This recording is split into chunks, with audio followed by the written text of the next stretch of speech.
So first, let's talk about origami paper. Most people are familiar with the kind of origami paper that you can buy at Michael's or Fred Meyer's or any kind of general store. It's colored on one side and white on the other. It comes in a variety of different sizes of square. You might also find in that same area some double-sided origami paper where the color is on both sides. Or it might be the same color on both sides depending on the model that you're trying to make. You'll also find, if you look around, various kinds of shades and colors and patterns of standard origami paper. This origami paper is generically referred to as kami. Kami paper is that standard origami paper that you probably used when you were in school if you ever did origami. But the only real requirement for origami paper is that it be fairly thin and hold a crease pretty well.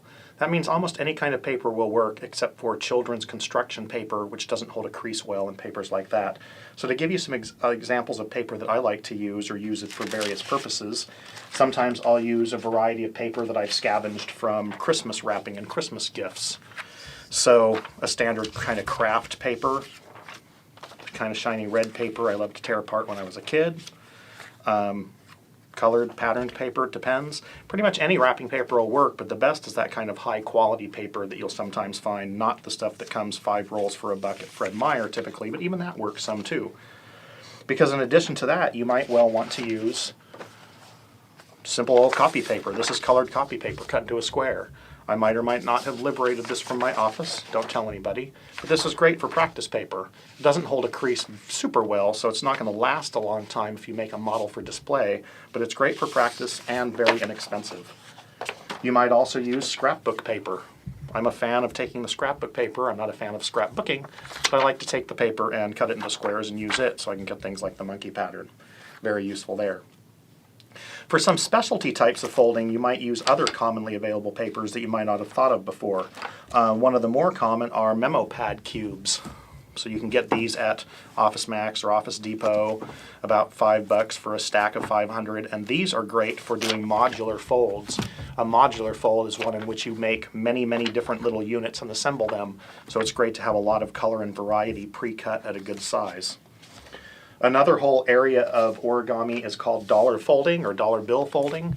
And of course you can fold something other than dollar bills, but you might use dollar bills. You might also use paper cut to the same size as a dollar bill so you don't have to practice with real money or get ready to use that $100 bill once you've had practice. You can also use proportionately cut paper so it's the same proportions as a dollar bill but larger, which is great for using those complex folds. Finally, there are other household papers that can be useful too. So this is vellum, which I got at the craft store. Vellum is often used for invitations or the fly leaves on art projects. That's really great because it's got that transparency. The transparency is really useful for some models where you want the light to shine through. So another common paper I like to use for that is good old-fashioned parchment paper, the kind you bake on. Pretty inexpensive considering how much you get. Holds a crease very well. Simply cut a square and you're ready to go. So when you're doing origami, look for paper anywhere that you can. Look for paper that suits your needs. It doesn't matter where it comes from.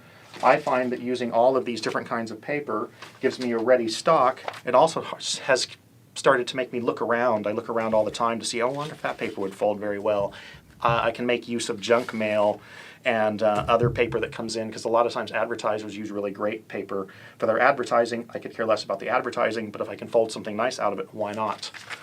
So that's a good look at a number of different kinds of paper. And next we're going to look at some origami tools. Let's talk a little bit about origami tools. The only tools you actually need for origami are your hands and a piece of paper. The piece of paper to fold, your hands to do the folding, and your fingernail can be used to smooth and sharpen the creases. However, many origami artists find that it's useful to have a variety of other tools. Traditional origami is made from a square sheet of paper, no cuts, no glues, only folding. But outside of that, use anything at your disposal to make those folds and that folding process better, sharper, more accurate, and smoother. So the first kind of tool you're probably going to want, and which any folder who does much work is going to want, is going to be some kind of a bone folder or folder. Now these come in many different varieties. I'm going to share a few that I have here. These are all used for the same purpose, which is when you have a piece of paper and you've made a fold of some kind, You want to reinforce or smooth that fold using a bone folder. So here's a typical, what a bookbinder would call a bone folder. It's actually made out of Teflon, not bone, but you use the edge of it to lay down that crease that you made, making it crisper, whether you leave it that way or whether you're going to open it up and use that crease for something else. There are many other tools you can use as folders. You can use a credit card or the inside of a milk jug or the side of a pen, or you can find other tools. For instance, this is a clay working tool for children. I found it's great because it has a smoothing side, works very well, doesn't leave a mark. Here's a traditional bone folder. This bone folder is made out of buffalo bone. Again, very smooth, fits in the hand. I like this one because I can keep holding on to it while I'm doing other folds. And I don't have to reach over and grab it again. I also found a wooden knife somewhere when I was traveling. I have no idea what this is for, why it was made, but it's very handy for not only eating peanut butter and things, but for, again, doing that kind of smoothing. Or this tool that's made particularly for origami that I ordered online. It's made out of a bamboo, has a sharp point for poking out creases and pulling out creases, but also multiple smoothing sides. Again, very useful, just don't stab yourself as I sometimes do. Again, you can use any household item that you'd like as well. You don't have to buy a special tool of any kind. It just needs to have a smooth edge, it needs to not leave any mark, and it needs to be fitting in the hand so that you can use it easily and without a lot of muss. The next kind of tool I want to demonstrate is a scoring tool. A scoring tool is used when you need to mark a fold for which you don't have obvious landmarks or points to measure with. For instance, I know when I'm folding a standard piece of paper that I can fold point to point, and that's easy to mark. However, if I need to make something that's not so easy, for instance, from an arbitrary point A to B, then I want a scoring tool to mark that fold. I don't want to write with a pen or pencil and leave a mark like that, and that's what a scoring tool does. So scoring tools come in a variety of shapes and flavors. This is a scoring tool sold by Fiskars. It's what it's made to do. It has a large and a soft stainless steel round end that you use to make your score. You could also use the same children's clay art tool that I showed you earlier that works as a bone folder, also has a point for scoring. And here's one that I made from the back end of a binder clip in an X-Acto blade handle, and you use that for scoring. Anything that has a sharp edge but doesn't leave a mark could be used as a scoring tool, so take your pick. Here's how it works when you're actually trying to use it. If I know I have an arbitrary fold to make, I find that fold, I make the mark. Again, this mark is just a score in the paper, that's why it's called the scoring tool. And then it makes it easy for me to make that fold because it's been scored and I can see it. The final tools you will need are some measuring and cutting tools, because if you want to make squares out of paper of your own, you're often going to need to cut it down to size. There are really 3 things that you need for measuring and 2 things that you want for cutting. First, you're obviously going to want a plain old ruler for measuring those dimensions, width and height of the square. In order to make the square a square, you're going to want a triangle of some kind. You're always going to want to check when you're cutting your own paper, because most paper is not actually as square as you might think, particularly if it's cheaper or used for mailers. And then finally, in addition to measuring, you need to do cutting, and for cutting, you need a cutting ruler. Now, a cutting ruler is just like a regular ruler, but it has this thick side, which is what you use to run your razor, X-Acto knife, razor knife, or your rotary cutter. And that, of course, is the third and final tool that you need for doing your own cutting and measuring, and that is a cutter of some kind. One good way, standard cutter that you can get at any hardware store that has these little snap-off blades so that when they get dull, you don't need a big razor because you're going to dull it up and want to throw it away, and that's more expensive than it needs to be. So this little household one is fine. Run it along that cutting edge. Or, and even better, is a nice rotary cutter. Now, rotary cutters are a bit more expensive, but they make for very nice cuts. This is a Fiskars cutter. It's a larger size, which makes for more accurate cuts, and it's very sharp. I've cut myself on this a number of times, but it works just as you might expect, and you're going to see when I demo this here, running along the edge of that cutting ruler. You don't want to use a regular ruler because the cutter will go up on it, it will cut the ruler, it will cut crooked, it might cut you, not good. But a nice rotary cutter, hold up vertically, makes very nice, very easy cuts. There are 2 fundamental folds in origami, the valley and the mountain fold. All other folds and techniques derive from these 2.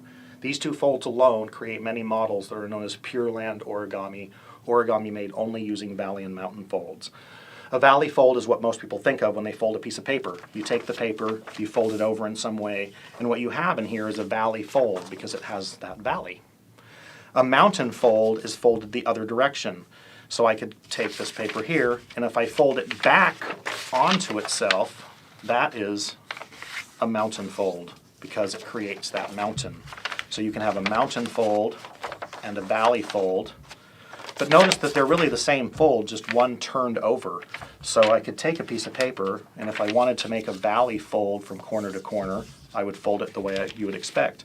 If I want to make a mountain fold, I can just turn it over, make that fold, and then I've made my mountain fold, or my valley fold. When you work with origami, you're often not going to be talking just about folds, but about creases. So often in working on a piece of origami work, you'll have directions which tell you to fold. In this case, we'll do a standard fold, valley fold, and unfold. And the reason that you do that is to leave that crease to use for something else.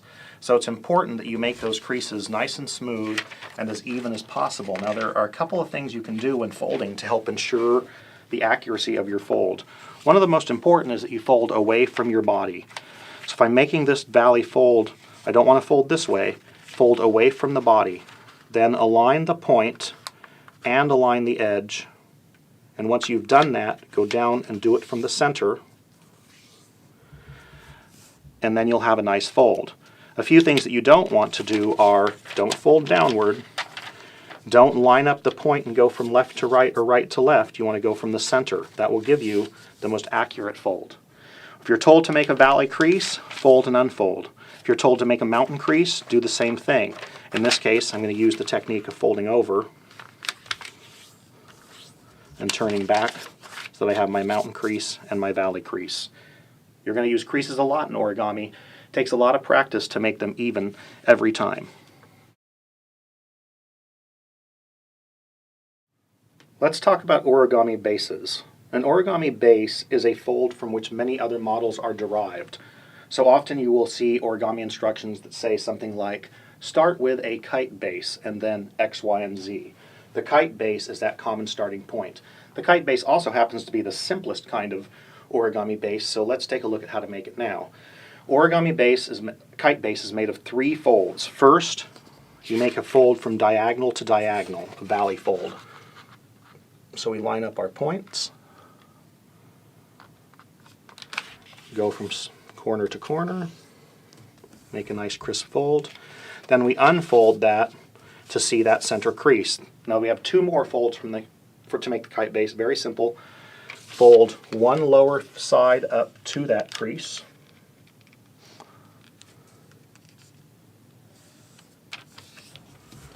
And fold the other lower side up to that crease to make the common kite shape that you've seen before. This is the kite base, the base ready to be used. The second common base is the blintz base. A blintz base is named after a kind of pastry that you may have seen called a blintz, in which the 4 corners are folded into the center. In order to make a blintz base work, we need to create valley folds along each diagonal.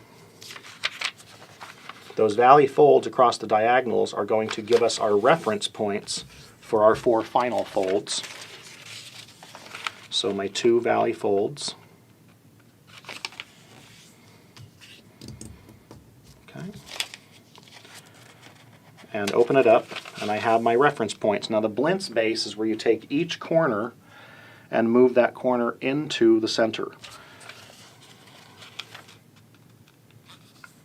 And you do that with all 4 corners, which is the same shape as the pastry. That's why they call it the blintz. Notice how I keep rotating and folding up, not folding down. I'm moving fairly quickly for the video, but you always want to be careful and take the time to make your folds as accurately as you can. And this is the blintz base.